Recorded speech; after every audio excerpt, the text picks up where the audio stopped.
Hi guys, I'm Mike. And I'm Stephen. And this is Indy Fanatics. Welcome back to episode 3 of the IndyCar podcast. Now, obviously, you can see Stephen's back. I'm back. He's back. Have a good again. holiday? I did have a good holiday, you. Good. I'm glad you had a good holiday. Last week, we filled in with Rick with what has been a crazy silly season just in the space of time between last week's podcast and this week's podcast. In terms of, the seats being filled and, potential move-ins around. And that's obviously going to be talking about in today's podcast as well. But it is also race week in IndyCar. We have another doubleheader, the last doubleheader of the season. We return to the Indianapolis Motor Speedway road course for the HarvestGP. Doubleheader.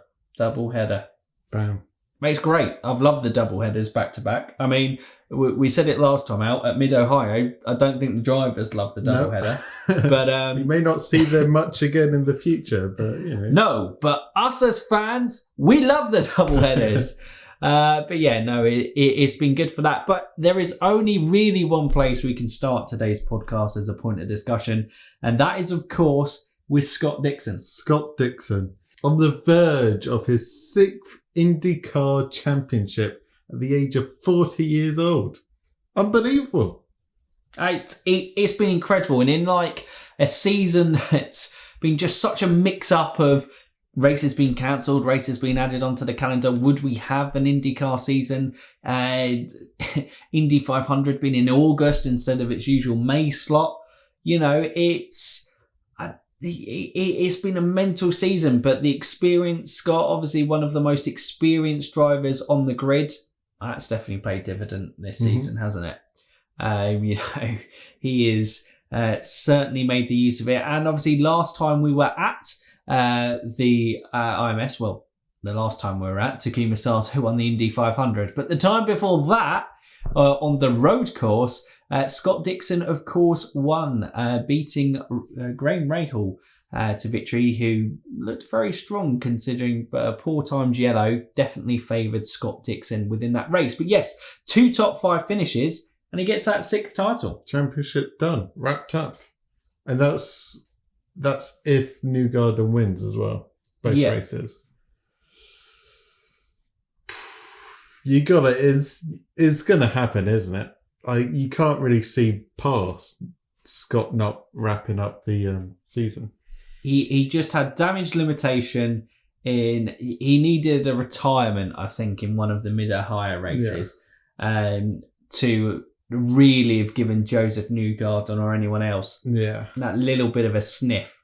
I think you're right. We'll probably see it, Scott Dixon. And when we asked you guys watching, obviously we've got our Instagram and Twitter. Our same names, I believe, is the Twitter is fanatics_Indy and the Instagram is Indy_fanatics. Switch it around for one of the two. Instagram Indy first, Twitter Fanatics first. But anyway, we did a poll. That's completely irrelevant. But you can follow us on those ones. But we did a poll asking you guys whether Scott Dixon can win it this weekend. It was 100% yes. Bam. There is no doubt. Everyone's just gone, Scott has won his 6th title, which, incredible. Just puts him one behind AJ Foyt, who has the all-time most IndyCar titles with 7. Yep. I can't really get my head around it. That's incredible. Unbelievable, isn't it? Absolutely incredible. And you wouldn't put it past him to get 7. He's only 40. Plenty of years left. I mean, Takuma Sato's won the Indy 500 at 43. Yeah. And still been very competitive across this season. And Scott and Chip Ganassi is just a recipe that works so well together. And it has been incredible to watch him this season. Yeah. And he's showed no signs of slowing down. So, yeah. No.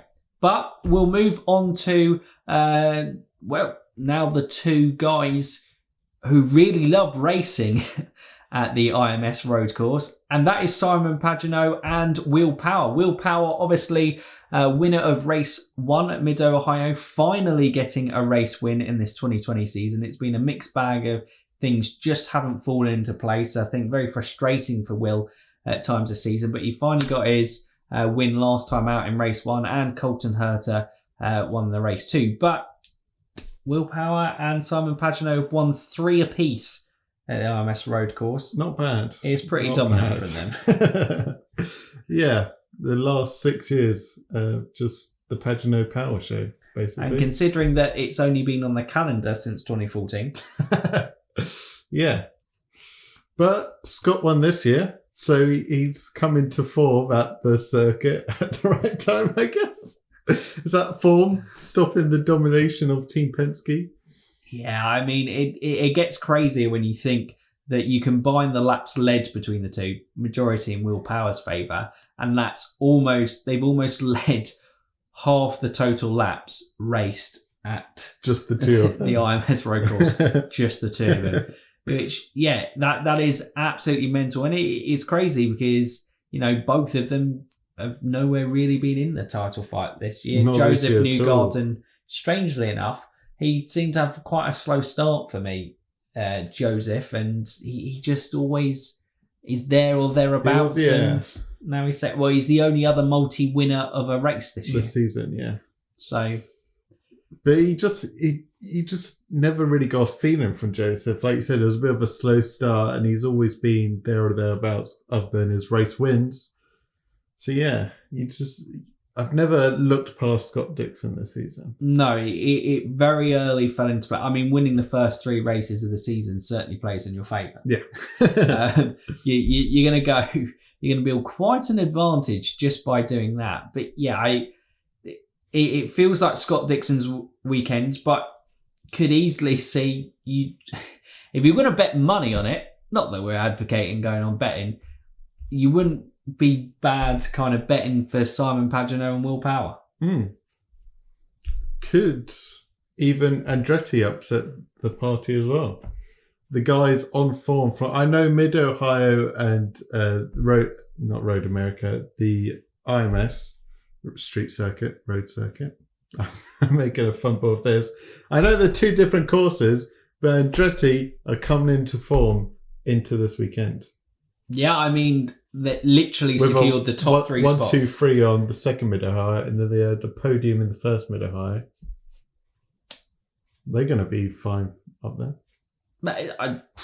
Look, you can never discount Alexander Rossi on a road course. Yeah. I think, because he is such a good guy. Obviously, came racing over in Europe. Obviously, had a bit of time within Formula One. Never really given a shot, but he is a superb guy on the road course. Colton Herta, again, another guy really talented on the road courses. All his wins in IndyCar to date have been on road courses.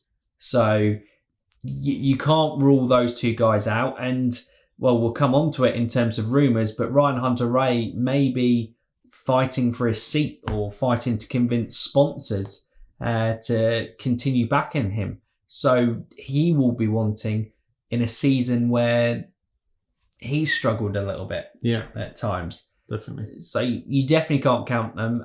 But I think probably a guy we should mention is Graham Rahal from, of course, definitely, Rahal Letterman Lanigan Racing. Sorry? Rahal Letterman Lanigan Racing. Getting good at this. Oh, yeah. We can commentate with saying it that quickly now. God, the tongue twisters there. But yeah, he was the dominant car in the kind of first race in the season there for me. And it was just that yellow really kind of stuffed up his race. Yeah. But that's what happens in IndyCar. A poor timed yellow can put you in a great position on pit stops to being behind quite significantly. Happens to everyone. It does. Sometimes it goes your way, sometimes it doesn't go your way, and you do need the kind of luck to fall your way. But I think Graham feels very comfortable there. And he's a guy, for me, who looks more at home on the road courses.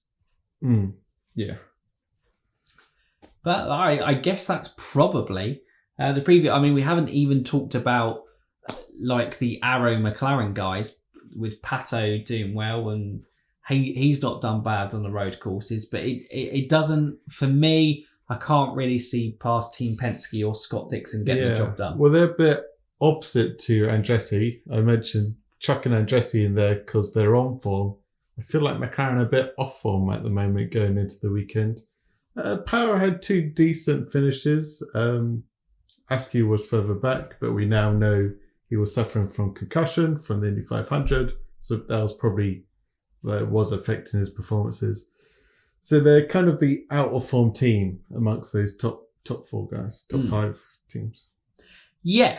And well, I guess that's the perfect one to slide into the driver rumour. Well, just silly season getting incredibly silly. There are 3 guys in now. Well, I'm not sure how long it's going to take. Well, first of all, actually, what we should say is we hope Oliver Askew, recovery is as quick and swift as possible. Incredibly talented young driver. And that was a big, big crash at the Indy 500, wasn't it? And at the time, it was shocking. And it feels a little bit weird. I know I was watching David Land's video, and I was at the news when it came out. He's very much a good channel for Indy fans. You probably know him if you're kind of looking at this channel for kind of up-to-date news and kind of detailed reactions on that. But yeah, he was a bit surprised that the medical staff missed the signs of a concussion, because it was Oliver Askew himself who said, you know what, this doesn't feel quite right, and he sought help, and then they assessed him and gone, yes, you are suffering from the symptoms of concussion. So what was the period between Mid-Ohio and Indy 500? Well, it's quite a while. It's like 2 or 3 weeks, wasn't it? Because I know it was like slotted in last minute. But still, yeah. It is a mystery how it was missed. Yeah. Especially after the first race as well, because he raced in both. and it does explain, because his performances, like you said, did drop off. Yeah. Because he was improving throughout the season. He'd got a podium. He was running well in the Indy 500, to be fair, on the alternate strategy up until that crash. Was unlucky. It was Connor Daly, wasn't it, in the US Air Force car that had spun out in front of him. But yeah, we hope his recovery is as swift as possible. I know, obviously, Arrow McLaren there, but the rumours are with Arrow McLaren is they're potentially going to be running a 3rd seat next year, and the replacement for Oliver Askew is obviously the experienced Helio Castroneves, who hasn't raced for Team Penske, I don't think, since something ridiculous like 1999. Jeez. Like, he has been with Team Penske, like, every season up until then. But obviously we know Scott McLaughlin for St. Petersburg is coming in to race that number 3 Penske car. So the ties with Helio, at least in IndyCar and Team Penske, looks to be over. He is obviously always desperate. He's a massive fan favourite. I don't think he's done with racing, and still obviously hugely talented guy, Helio. Yeah, right. I kind of feel like this is his trial this weekend. Because he had a very decent Indy 500, didn't he? Did he get into the top 10, or was he just outside top 10? Was there or thereabouts? He did well, considering that he started like 26th, 27th. Yeah, he was way at the back. Yeah, so he massively had a good kind of points return, all things considered, on that front. Yeah. But Is it what McLaren needs? A solid, experienced guy to take the team, challenging Andretti, Penske, and Chip Ganassi. I would say it's a serious statement. If McLaren get him, I know Helio's obviously getting to the tail end, but Pato, his talent is there for everyone to see. He's had an incredible first full season in IndyCar.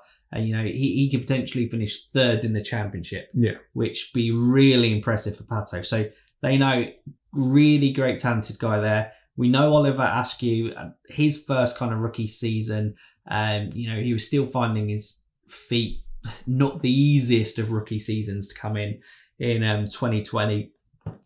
But, he's talented, had some great performances, been on a podium this year. Those 2 young guys, then you put in an incredibly experienced head. Helio knows what a winning team does. He knows that kind of philosophy. He can help bring that. He can help probably bring experience to those younger guys and help them out, as well as probably getting consistent performances on track, it seems a really good fit if McLaren go through with obviously bringing in that third seat. I know obviously spoke about Checo potentially being rumoured to there. As the F1, from us as an F1 perspective, I don't see where his seat is in F1. But he wants to stay. His heart's still in F1, so... Yeah, but maybe, he will be more open to that idea if the doors close. And we're getting to that stage in Formula One where the final 2 seats probably will be looking to be confirmed. 2 or 3 seats, I think it is. I think both Haas seats are up for grab. And I think both Alfa and both Haas. But that's F1. We're on IndyCar. But Helio Castroneves would be a great one. But also this weekend sees the return of Sebastian Bourdais. A lot of people, I think, felt uncomfortable with Sebastian being ousted from Dale Coyne Racing at the end of the 2019 season going into 2020. He was one of the casualties in the kind of, Rick was saying last week, in the musical chairs. He was the one who kind of found himself when the music stopped without a chair. But he was meant to race. He tested with AJ Foyt Racing. He was meant to race a little bit longer, but now he's got the last 3 races of the season and will race that famous number 14 car in AJ Foyt Racing for the rest. And it's going to be fascinating to see how he does. Because AJ Foyt Racing have been a bit nowhere this year. Yeah. I think that's the kind way of putting it. Yeah, it'll be interesting to see how he performs. Obviously, he's looking to regain. He is a 4-time kart champion, right? Mm-hmm. So hasn't got an Indy Championship to his name, but clearly very talented, very experienced guy. Whole team's looking to find some success again. Be an interesting partnership to see how it goes. Absolutely. That's one of the most intriguing seats, I think, for me this weekend, just to see, because that's going to be laying the foundations for 2021 and seeing where AJ will.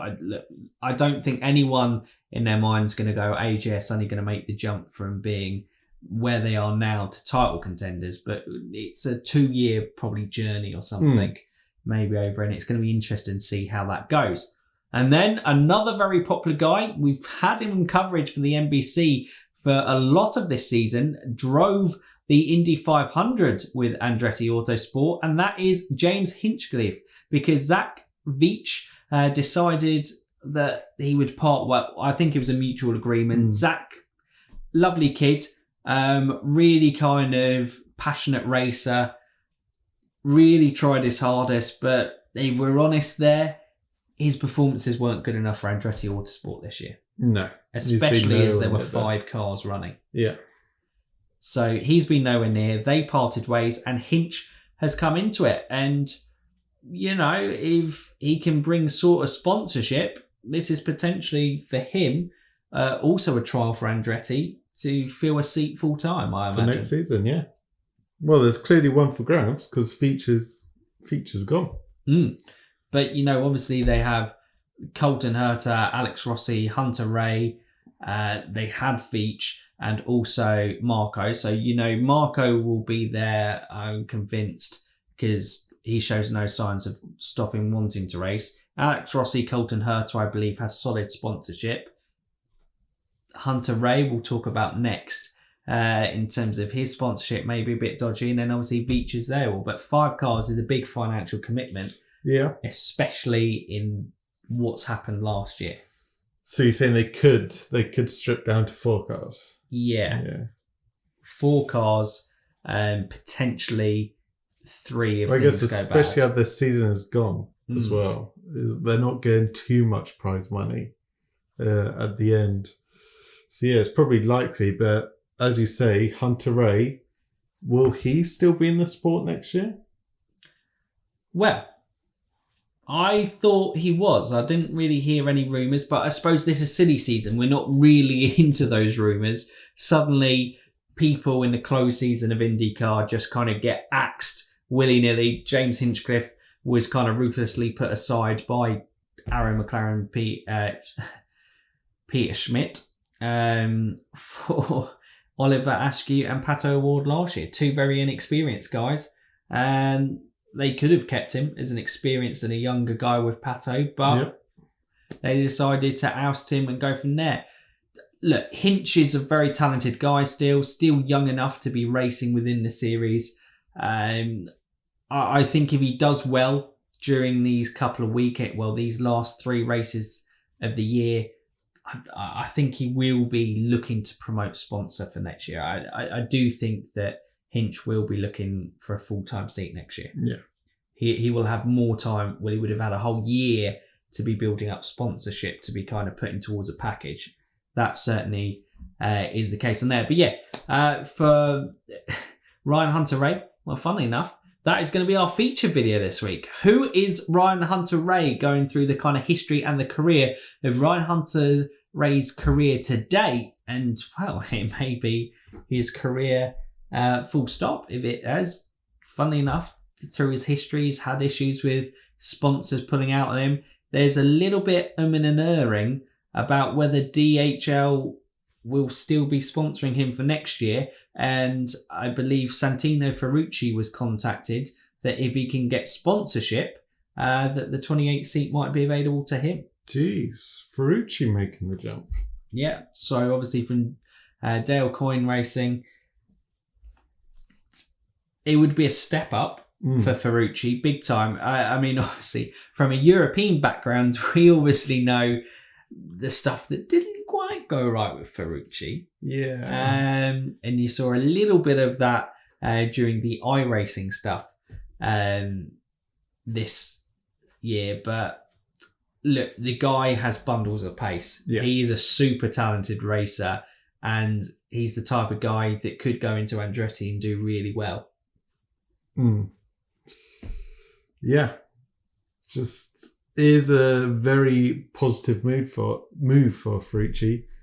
Ryan Hunter-Reay's having it from all angles. James Hinchcliffe on the left, Ferrucci on the right, him in the middle. Can he get the seat? I feel like this is like a movie. He's Ryan Hunter-Reay's battle Judgment Day. Judgment.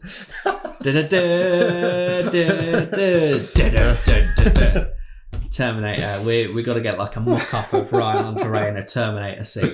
But no, with Ryan, he's had a difficult season, hasn't he? But still, in a difficult season, he might finish in the top 10, and he consistently finishes in the top 10. Yeah, he's an incredibly talented driver. You find out more in our feature video, as you say. He's all American.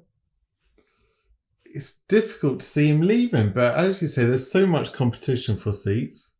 With some teams cutting down because of COVID, some teams expanded, but seats already booked in, and IndyCar's ruthless. I thought F1 was ruthless, but IndyCar, from what I'm seeing now and what I've seen read up before, it's even more ruthless. Cut. We don't care what your history is. If the sponsorship money ain't there, you ain't going racing. But yeah, that I think is pretty much it from the point. What about Tony Kanaan? Will he come back? Fan favourite? Well, yeah, I presume he'll at least race a part-time schedule, because he wanted to go out really on a high with the Indy 500, and he couldn't because we've had COVID-19. Yeah. So I hope that May next year we've got a proper, at least some fans at the Indy 500. I imagine he'll put together a package to race Indy. But whether it's anything outside the extent of that, it is crazy. But I guess that's probably it for today. Yep. I think we've covered off everything. Would love to hear your thoughts in the comments down below. As always, ahead of this race action, who do you think is going to win at the IMS road course this weekend? Will it be the Team Penske boys restoring their kind of dominance at there? Will Scott Dixon win the championship? Probably. Will Graham Rahal be able to kind of take revenge from his strong showing earlier in the season? I thought you were about to say, will Graham Rahal win the championship? No, Graham's way back, unfortunately, for him in terms of that. I think Takuma Sato is the highest Rahal Letterman Lanigan driver. Sorry? The Rahal Letterman Lanigan driver. You'll get that joke when it comes to the Ryan Hunter-Ray video. But anyway, guys, we hope you've enjoyed it today. Comment down below with your thoughts. We can't wait to hear from you. And obviously, on Friday, we will be having that featured video of who is Ryan Hunter-Ray. If you want to kind of know a little bit more about him, if you're new to IndyCar, or if you just want to relive a bit of his career, if you know who he is and just kind of want to revel in his achievements a little bit more. Because very successful career certainly has to be said for that. But if you're new around here, haven't done so already, what can I do, Stephen? You can like, subscribe, and ding that bell. Ding it! That's it from us. So for now, you Indy fans, keep racing.